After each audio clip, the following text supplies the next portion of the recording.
आज है 19 मार्च 2024 दिन मंगलवार। Welcome back to clean news MP. चलिए देखते हैं मध्य प्रदेश की 25 फटाफट बड़ी खबरों को। इससे पहले आप न्यूज को कहां से देख रहे हैं हमें कमेंट में बताना बिल्कुल ना भूलें। साथ ही हमारे फेसबुक पेज को भी फॉलो करें। फेसबुक पेज का लिंक डिस्क्रिप्शन में दिया गया है। मध्य प्रदेश में अनुबंधित निजी गोदामों में होगा गेहूं का भंडारण। गोदाम संचालकों की आपत्ति के बाद सरकार ने निजी गोदामों में न्यूनतम समर्थन मूल्य पर उपार्जित गेहूं के भंडारण की व्यवस्था बदली है। अब संयुक्त भागीदारी योजना के अंतर्गत अनुबंधित निजी गोदाम में 25% तक रिक्त होने पर उसमें भंडारण किया जा सकेगा। ये शर्त अवश्य रहेगी कि गोदाम में वर्ष 2020-21 से 2022-23 का क्षतिग्रस्त या कीटग्रस्त गेहूं भंडारित है तो उसे पहले सुधरवाकर अलग रखवाना होगा। मध्य प्रदेश के सिविल अस्पताल और सीएचसी में भी डेंटल यूनिट बनाने की तैयारी। प्रदेश के सभी जिला अस्पतालों के अतिरिक्त चिन्हित सिविल अस्पताल और सामुदायिक स्वास्थ्य केंद्रों में भी दांत के बड़े उपचार हो सकेंगे। या रूट कैनाल, जबड़े की सर्जरी, छोटे बच्चों के दांतों का उपचार, दांतों में फिलिंग का काम हो सकेगा। इसके लिए 40 करोड़ रुपए पिछले वर्ष स्वीकृत हुए थे, पर Madhya Pradesh public health supply corporation से उपकरण खरीदी की प्रक्रिया अब शुरू हो पाई है। 10वीं 12वीं के स्टूडेंट्स को मिलेंगे 2 नंबर बोनस अंक। मध्य प्रदेश में 10वीं 12वीं की बोर्ड परीक्षाएं खत्म हो चुकी हैं। अब छात्र छात्राएं अपने रिजल्ट्स का इंतजार कर रही हैं। इस बीच माध्यमिक शिक्षा मंडल ने एक बड़ी घोषणा की। बोर्ड सचिव केडी त्रिपाठी मुताबिक बोर्ड परीक्षार्थियों को केमिस्ट्री में 2 अंक का बोनस मिलेगा। केमिस्ट्री के प्रश्न पत्र में एक प्रश्न पाठ्यक्रम से नहीं था, इसलिए बच्चों ने उसका जवाब दिया हो या नहीं, बोनस अंक सभी को मिलेंगे। रेलवे स्टेशन से महाकाल तक 24 माह की अवधि में बनाना होगा रोपवे। उज्जैन में बाबा महाकाल के दर्शन करने के लिए देश भर से बड़ी संख्या में श्रद्धालु आते हैं। महालोक परिसर बनने के बाद श्रद्धालुओं की संख्या में काफी वृद्धि हुई। श्रद्धालुओं की सुविधा को देखते हुए उज्जैन में लगातार विकास कार्य किए जा रहे हैं। अब रेलवे स्टेशन से महाकाल मंदिर तक पहुंच आसान करने के लिए रोपवे बनाया जा रहा है। रोपवे 2.25 किलोमीटर लंबा होगा। इससे मात्र 5 मिनट में मंदिर पहुंचा जा सकेगा। 12वीं के केमिस्ट्री के पेपर में मिलेंगे 2 बोनस अंक। 10वीं 12वीं की कॉपी जांचने का काम 60% पूरा। मध्य प्रदेश माध्यमिक शिक्षा मंडल के 12वीं कक्षा के विद्यार्थियों को केमिस्ट्री विषय में 2 बोनस अंक मिलेंगे। 10वीं और 12वीं कक्षा की कॉपीज जांचने का काम करीब 60% तक पूरा हो गया है। अधिकारियों की माने तो अप्रैल के दूसरे सप्ताह में रिजल्ट जारी हो सकता है। एमपी माध्यमिक शिक्षा मंडल की 12वीं कक्षा के विद्यार्थियों को केमिस्ट्री विषय में 2 अंक बोनस के रूप में दिए जाएंगे। इसमें अंग्रेजी माध्यम के बच्चों को प्रश्न क्रमांक 2 को हल करने पर 1 अंक मिलेगा। प्रदेश में जनसुनवाई पर रोक, सामान्य प्रशासन विभाग ने आदेश जारी किया। मध्य प्रदेश में लोकसभा चुनाव की तारीखों के ऐलान के साथ ही आदर्श आचार संहिता लागू हो गई। राज्य सरकार ने जनसुनवाई के कार्यक्रम को स्थगित करने संबंधी आदेश जारी कर दिए हैं। सामान्य प्रशासन विभाग की तरफ से सभी कलेक्टर, संभागायुक्त, विभागाध्यक्ष और विभाग प्रमुख को आदेश जारी किए। इसमें लिखा है कि मध्य प्रदेश लोकसभा चुनाव 2024 की आदर्श आचार संहिता प्रभावशील हो गई है। सीबीआई जांच में अपात्र पाए गए नर्सिंग छात्रों को परीक्षा में शामिल करने की अनुमति। मध्य प्रदेश हाईकोर्ट ने राज्य के हजारों नर्सिंग छात्रों के हक में महत्वपूर्ण आदेश पारित किया है। इसके तहत सीबीआई जांच में अपात्र पाए गए छात्रों को परीक्षा में शामिल करने की अनुमति प्रदान की। न्यायमूर्ति संजय द्विवेदी व न्यायमूर्ति ए.के. पालीवाल की युगल पीठ ने अपने आदेश में कहा कि छात्र स्नातक नहीं है। सरकारी कर्मचारियों की गलतियों का खामियाजा उन्हें भुगतना पड़ रहा है। संबद्धता शुल्क जमा करने के लिए कॉलेजेस के पास 10 दिन शेष। 2024-25 सत्र के लिए देवी अहिल्या विश्वविद्यालय ने संबद्धता शुल्क में वृद्धि कर दी है। कॉलेजेस को राशि जमा करने के लिए 2 किश्तों की सुविधा दे रखी है। दूसरी व अंतिम किश्त जमा करने को लेकर कॉलेजेस के पास महज 10 दिन शेष रह गए हैं। 31 मार्च के बाद 25% विलंब शुल्क भी लगाया जाएगा। विश्वविद्यालय प्रशासन ने सरकारी और निजी कॉलेजेस को पत्र लिखकर राशि जमा करने के निर्देश दिए। एमपी में पुलिस अधिकारियों की छुट्टी पर रोक। लोकसभा चुनाव के मद्देनजर पुलिस मुख्यालय ने पुलिस अधिकारियों व कर्मचारियों की छुट्टी पर रोक लगा दी। नए आदेश के मुताबिक कोई भी एएसपी और एसडीओपी स्तर का अधिकारी, एडीजी या आईजी स्तर के अधिकारियों की अनुमति के बिना छुट्टी पर नहीं जा सकेगा। साथ ही एसपी, सेनानी स्तर के अधिकारी और पुलिस महानिदेशक से अवकाश का अनुमोदन कराना जरूरी होगा। बहुत ही इमरजेंसी की स्थिति में कम से कम समय के लिए अवकाश दिया जाएगा। कांग्रेस की मध्य प्रदेश में नए चेहरों पर दांव लगाने की तैयारी, जल्द होगा निर्णय। प्रदेश संगठन में परिवर्तन के बाद अब कांग्रेस के लोकसभा चुनाव में नए चेहरों पर दांव लगाने की तैयारी है। 10 सीट्स की पहली सूची में जिस तरह टीकमगढ़ से पंकज अहिरवार, धार से राधेश्याम मुवेल और खरगोन से पोरलाल खरते को प्रत्याशी बनाया गया, उसी तरह अन्य सीटों पर भी नए चेहरे देने की तैयारी है। होली के बाजार में इस बार दाम नहीं बढ़े, थोक बाजार में ग्राहकी सुस्त। होली से पहले रंग पिचकारियों का बाजार सज गया है। होली के इस वर्ष के बाजार में सुस्ती की शिकायत कर रहे हैं। इसके पीछे मार्च में वित्त वर्ष के समाप्ति की औपचारिकताओं के साथ चुनाव के असर को भी कारण माना जा रहा है। व्यापारियों के अनुसार इस साल न तो दाम बढ़े, न होली के बाजार पर महंगाई की मार है। इसके बाद भी अब तक व्यापार सुस्त है।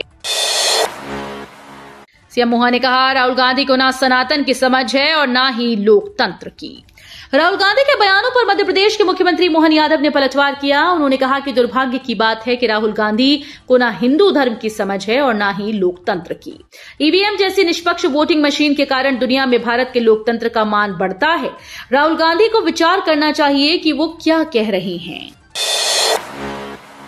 पहले चरण की सीट के लिए नामांकन करने को मिलेंगे 6 दिन। लोकसभा चुनाव के पहले चरण में शामिल मध्य प्रदेश की 6 सीटों के लिए बुधवार को अधिसूचना जारी होगी। इसके साथ ही नामांकन पत्र जमा कराए जाने की प्रक्रिया भी शुरू हो जाएगी।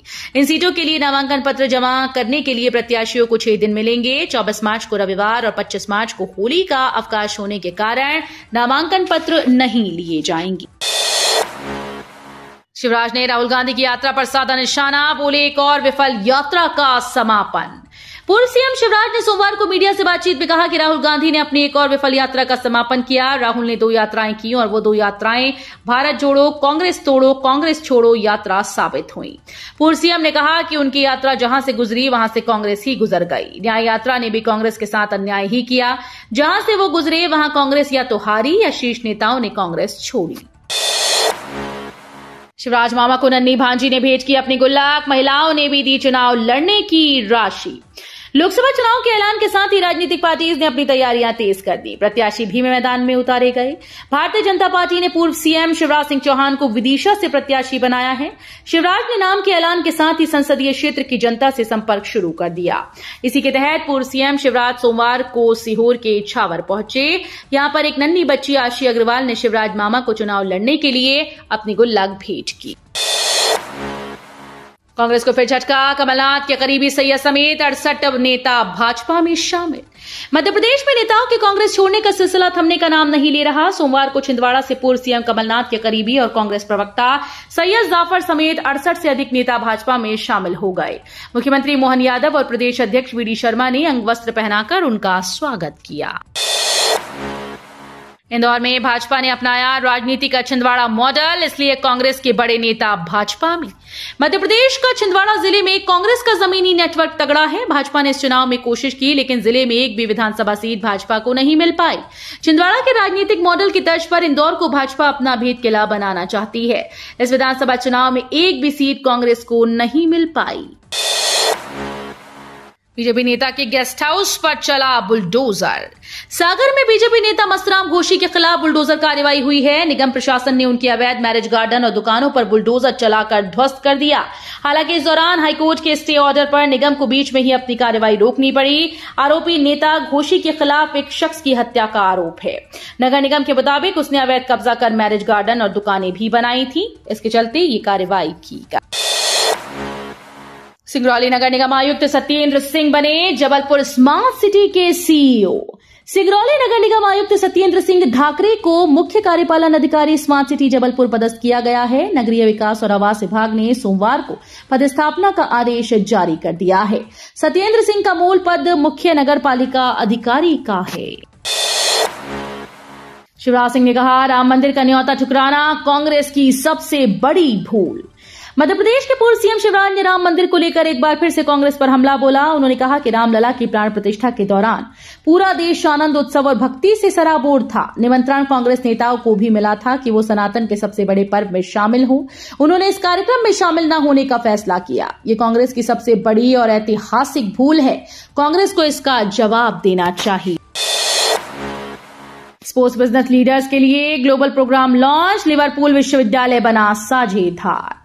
आज स्पोर्ट्स महज मनोरंजन ही नहीं, विश्व स्तर पर आर्थिक विकास के महत्वपूर्ण कारक बन चुके हैं। स्पोर्ट्स लीग्स, स्पोर्ट्स फेस्ट और खेलों से संबंधित इंडोर्समेंट और विज्ञापनों की बढ़ती लोकप्रियता के साथ खेल उद्योग में जबरदस्त वृद्धि देखी गई। इससे स्पोर्ट्स बिजनेस मैनेजमेंट अर्थात खेल व्यवसाय प्रबंधन में कुशल पेशेवरों की मांग बढ़ गई है।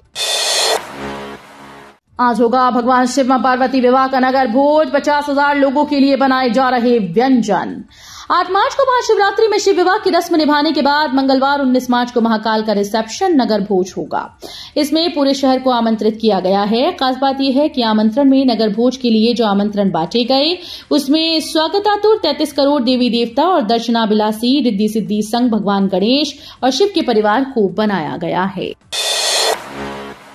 एक्टिंग शाला में दिखा आर्टिस्ट और क्रिएटर्स का अनूठा संगम। 1000 कंटेस्टेंट्स ने लिया हिस्सा।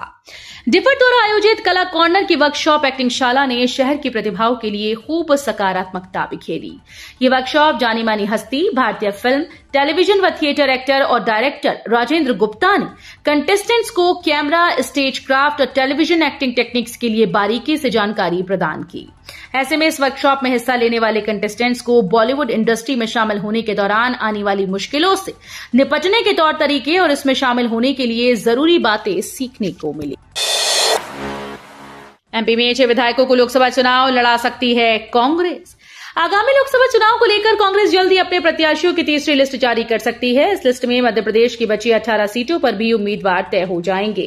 कांग्रेस यहां अपने 6 मौजूदा विधायकों को चुनावी मैदान में उतार सकती है। इसमें स्टेट चीफ जीतू पटवारी, प्रदेश प्रभारी भंवर जितेंद्र सिंह, स्क्रीनिंग कमेटी के अध्यक्ष रजनी पाटिल और सीईसी मेंबर ओमकार सिंह मरकाम के नाम शामिल हैं। भारतीय ओलंपिक संघ ने लिया बड़ा फैसला। भारतीय ओलंपिक संघ ने भारतीय कुश्ती महासंघ का दैनिक कार्य संभाल रही तदर्थ समिति को भंग कर दिया है। पिछले साल आईओए ने निलंबित डब्ल्यूएफआई का काम देखने के लिए इस समिति का गठन किया था। आईओए ने आधिकारिक बयान जारी कर इस फैसले की जानकारी दी। इसमें बताया गया कि हाल ही में डब्ल्यूएफआई ने रेसलिंग फेडरेशन ऑफ इंडिया पर से बैन हटा दिया है। तो ये थी आज की 25 फटाफट बड़ी खबरें। अगर आपको न्यूज पसंद आई हो तो वीडियो को लाइक और शेयर जरूर करें। धन्यवाद।